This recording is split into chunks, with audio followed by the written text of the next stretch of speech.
the control and prevention of disease depends essentially on knowledge of its cause and appreciation of the manner of its spread. It is common knowledge today that whereas some diseases are due to the action of infectious agents, such as bacteria and viruses, others are due to dietary deficiencies.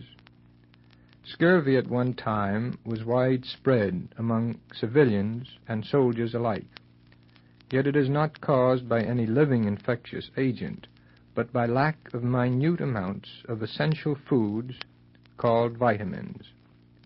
The foods in a normal balanced diet, when properly prepared, contain the needed requirement of these extremely important substances. It should not be necessary, therefore, when a good, balanced diet is maintained, to reinforce this with little pills. It has been known that vitamin A in adequate quantities is essential for proper functioning of the eye, particularly for vision under reduced light conditions. This knowledge is being applied with advantage by our Army. Night fighters, pilots, gunners are being supplied with large doses of vitamin A. One of the remarkable features of vitamin deficiency diseases is the promptness with which complete cure follows the intake of the needed vitamins. Nervous disorders, for example, brought on by lack of the vitamin B complex, rapidly disappear when the vitamin is supplied. With the dislocation of the food supply resulting from war, certain foods essential for vital activities may become scarce. Under these conditions, it may be necessary to resort to the use of vitamin concentrates. It is with the control of infectious disease that we wish to deal, however. As was already stated, the control of such diseases depends to a large extent on their mode of transmission, a factor greatly affected by the hardiness or survival capacity of the infectious agent outside the host. Fortunately, the survival time for most organisms is quite low. Some parasites, like the spirochete of syphilis, survive only for a very brief period, a matter of minutes outside the host. They are so vulnerable in respect to altered environmental conditions that they must usually be transmitted directly from person to person. Organisms such as the streptococcus or the bacillus of tuberculosis may be able to survive on dust particles in the air for a short time. Germs such as a typhoid bacillus may survive for days or weeks in water into which they have been inoculated. Such disease agents as the malarial parasite have taken up their abode in man on a part-time basis only, and must be taken up by a mosquito to complete their development. Some of the larger parasites come to man only as a last resort, when their normal host has been annihilated. Typhoid and other intestinal infections are no longer problems in this area. These diseases have been conquered. Yet in regions where sanitary principles are not rigorously applied, they may still produce widespread infection. To protect our soldiers against these diseases, vaccination is applied as a routine measure. Today, however, the sharp boundary between civilian and soldier during war has largely disappeared, especially due to the disruption of the civilian population by bombing. It may become necessary, therefore, to apply protective measures on a much wider scale than any heretofore used, and to instruct civilians more generally in the methods to be employed in freeing food and water from possible contamination. It is in the realm of airborne infection that the problem of controls becomes considerably more complex. I doubt whether there is a single individual who has not had at least one cold this winter, or one who has not passed it on to another. Staphylococci, pneumococci, and streptococci are around us all the time. Normal, healthy people carry these disease-producing forms, which, under certain conditions, may produce severe and often fatal infection in others. It is unlikely that the incidence of these airborne diseases will be greatly affected under our present way of life. But think in terms of the crowding and health hazards raised by underground, poorly ventilated bomb shelters. Indeed, here the problem looms so large that in England some of her foremost scientists are at work on the subject. The results of one such finding states that no method for the control of infection is as effective as adequate spacing of individuals combined with adequate ventilation. Other methods are of value only as second-rate substitutes where proper spacing and ventilation cannot be achieved. What are some of these other methods? Physical barriers, such as the wearing of masks, may be helpful, but are not advocated as a general procedure. The use of ultraviolet light as a means of sterilizing the atmosphere has been found to be satisfactory in the experimental laboratory and in the hospital operating room. Yet field tests carried on in wards and elsewhere yielded results which were not too encouraging.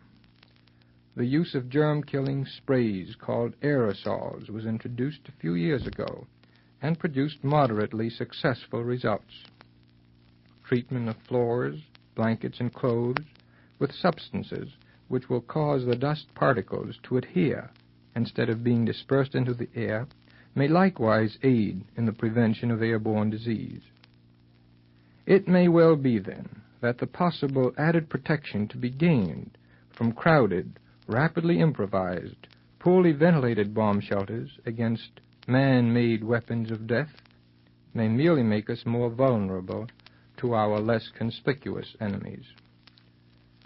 Adherence to the ordinary rules of personal hygiene will aid in protecting against respiratory infections spread through the air. An uncovered cough or sneeze sprays myriads of droplets into the air.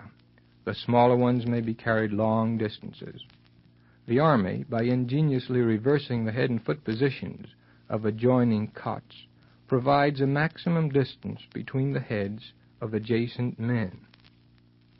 Airborne organisms and others are found on the skin and surfaces of the body and often lead to the infection of wounds.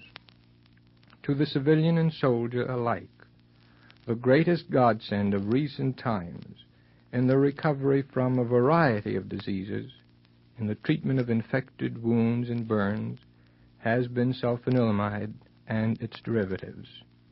Pneumonia, peritonitis, streptococcus, and other infections have responded miraculously to this treatment. If the spread of airborne infection often appears mysterious and its paths remain uncharted, the situation is markedly different in such infections as malaria and yellow fever. To most of the population of our city, insects are nothing but pests. They make us uncomfortable in the country. They even invade the privacy of our homes. But they are of infinitely more than nuisance value. The mosquito, the louse, and the flea together have no doubt been responsible for a larger number of deaths the world over than the total number yielded by the sword or gun since these were invented by man. The most widespread disease in which insects are known to be implicated is malaria. As one author states, malaria is as commonplace as poverty and just about as persistent. It is found the world over, including our own country. We know that the elimination of the disease-carrying mosquito would eradicate the disease. We have known that fact for decades. And yet in India alone, during 1 year, and this in 1936, not in dark antiquity, 1.5 million deaths were attributed to malaria. The parasite producing the infection in man does not infect any other animal. Yellow fever of the epidemic type is spread as far as we know, by a single species of mosquito whose habits and natural history are constant, so that adequate measures for its eradication can be taken. Malaria, on the other hand, is a much more difficult problem to control. It is spread by a variety of mosquitoes. Each species has its own peculiarities. Some breed in shallow, stagnant swamps and marshes. Others infest moving streams. Some can fly a long distance, and others cannot.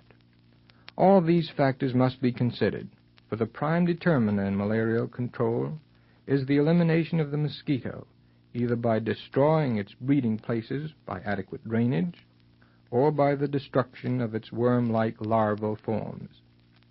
Antimalarial measures are being widely applied in the southern United States, and the Army is aiding in this task. No discussion of insect-borne disease in war would be partially complete without reference to typhus fever.